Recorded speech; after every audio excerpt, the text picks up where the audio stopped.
মেয়ে মেয়ে ছাত্রীদের গায়ে কিভাবে তারা হাত দেয়, এটা কিভাবে সম্ভব? আর পুলিশ তারা যারা আন্দোলন করতেছে তারা দেখতেছে, তারা তো তখন প্রোটেক্ট করে নাই। এখন কিসের জন্য আমাদের রাস্তা আটকায় দাঁড়াইছে? এখন কেন প্রোটেক্ট করতেছে? তাহলে আমরা কি ধরবো? এই দেশকে আসলেই স্বাধীন?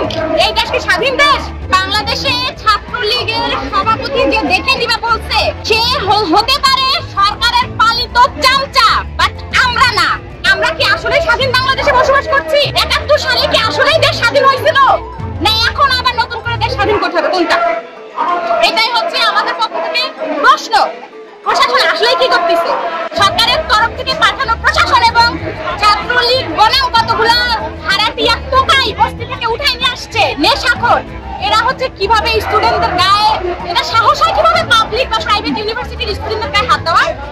আমরা মা বাবার টাকায় এখানে ঢাকায় আসছি পড়াশোনা করতে। এখানে আমাদের এখানে শত শত ভাই বোন দেখছেন, আমরা সবাই এক একজন এক এক জেলা থেকে আসছি, এক এক ডিস্ট্রিক্ট থেকে আমরা এখানে পড়াশোনা করতে আসছি।